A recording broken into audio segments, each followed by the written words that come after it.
नमस्कार, इन खबर में आपका स्वागत है। मैं विद्याशंकर तिवारी हूँ। यदि राजनीतिक तमाशा देखना हो तो महाराष्ट्र में देखिए क्या हो रहा है वहाँ पे। कल तक सावरकर के लिए दम भरने वाली शिवसेना सावरकर के नाम पे ही आके अटक गई है और अब की बार कांग्रेस ने सीधे विनायक दामोदर सावरकर पर हमला बोला है। और हमला भी कोई ऐसा वैसा नहीं है, चारित्रिक हमला है। कांग्रेस सेवा दल ने जो भोपाल में कार्यक्रम हुआ था उसकी उस एक किताब बांटी है। इस किताब का शीर्षक था वीर सावरकर कितने वीर। इसमें लिखे गए तथ्यों पर विवाद मच गया है। दरअसल हुआ क्या है कि गांधी जी की जिसने हत्या की थी यानी नाथूराम गोडसे और सावरकर में समलैंगिक रिश्ते की बात उसमें कही गई है। माफ़ी की बात कही गई है कि उन्होंने न जाने कितनी बार माफ़ी मांगी। माफ़ी की बात तो पहले भी आती रही है, लेकिन जो समलैंगिक रिश्ते की बात हुई है इसको लेकर के सियासत में इस सर्द मौसम में एकदम गर्माहट आ गई है। बीजेपी ने सीधे आसमान को सिर पे उठा लिया है कि ये कैसी बकवासबाजी हो रही है। लेकिन सबसे ज़्यादा जो अकवर्ड स्थिति हुई है वो शिवसेना की, हिंदुत्व की, सावरकर की, इसको लेकर के वो कोई भी समझौता न करने की बात कहती रही है। यहाँ तक कि राहुल गांधी ने जब कहा कि मैं राहुल सावरकर नहीं हूँ ताकि माफ़ी मांग लूँ, तब इसी शिवसेना के जो नेता हैं संजय राउत, उन्होंने सीधे हमला बोला और महाराष्ट्र के वरिष्ठ कांग्रेस नेताओं को सलाह दे डाली कि ले जाकर के सावरकर की किताबें उनको भेंट कर दीजिए, कुछ लिखना पढ़ना शुरू करें, तब उनको पता चलेगा कि सावरकर क्या है। और उसी सावरकर के पोते रणजीत सावरकर आज जो है उद्धव ठाकरे यानी कि महाराष्ट्र के मुख्यमंत्री से मिलने के लिए लगभग 1 घंटे इंतजार करते रहे और उद्धव ठाकरे उनसे नहीं मिले। इसके बाद इसको लेकर के तरह तरह के रिएक्शन हो रहे हैं। क्या उनके रणजीत सावरकर की क्या डिमांड है? रणजीत सावरकर दरअसल उनके पोते हैं सावरकर जी के, और वो ये कह रहे हैं कि इस मामले को लेकर के उद्धव ठाकरे को कार्रवाई करनी चाहिए और राज्य में इस किताब पे बैन लगा देना चाहिए।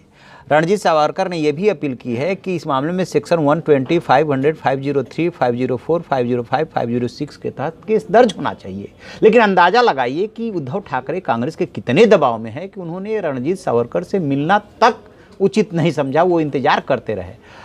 इसके पहले भी ये बातें आ चुकी है कि सावरकर के मामले पे जो कांग्रेस ने आपत्ति जताई थी, संजय राउत को जिस तरीके से स्नब किया था, उसके बाद ही जो है सुनील राउत जो संजय राउत के भाई हैं उनको जो है मंत्रिमंडल में शामिल नहीं किया गया, जिसको लेकर के संजय राउत नाराज हो गए और दोनों भाई मंत्रिमंडल का जब विस्तार हो रहा था उस कार्यक्रम का बाइकआउट कर गए। उस समय वो सामना के दफ्तर में बैठ करके लिख पढ़ रहे थे। उसके बाद उन्होंने ट्विटर से लेकर के फेसबुक अकाउंट पे जो कुछ भी पोस्ट किया उसके लेकर के बहुत बवाल मचा, सस्पेंस हुआ। उन्होंने ये बात अलग है कि कह दिया कि फेसबुक पे उन्होंने वो चीज़ नहीं पोस्ट की थी कि जो 3 चीज़ें आपको देता है, साथ, समय, समर्पण, उसका आपको ध्यान रखना चाहिए, और बाद में वो पलट गए।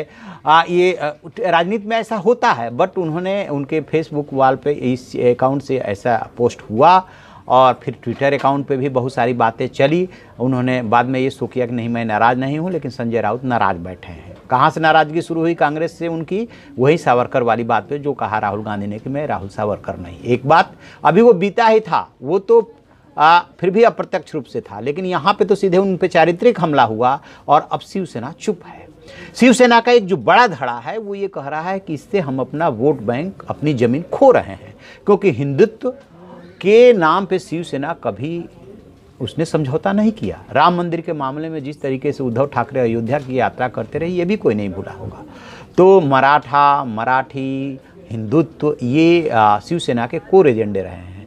सावरकर पे भी वो कह चुकी है कि इस पे हम कोई समझौता नहीं करेंगे। लेकिन इसका क्या अर्थ निकाला जाए कि जब रणजीत सावरकर से उद्धव ठाकरे मिल तक नहीं रहे हैं, इसका मतलब साफ है कि उन पे कांग्रेस का दबाव है। और इधर बीजेपी ने पूरा इसको लेकर के तूफान मचा दिया है और शिवसेना को कहीं ना कहीं प्रकारांतर से अप्रत्यक्ष रूप से घेरने की कोशिश कर रही है। अब देखते हैं कि शिवसेना क्या जवाब देती है। यदि हो सकता है कि शिवसेना कुछ दिन सरकार चला ले जाए, लेकिन जिस तरह की परिस्थितियां और जिस तरीके की बातें उसके सामने आ रही है, उससे तो नहीं लगता कि उसकी राह इतनी आसान है।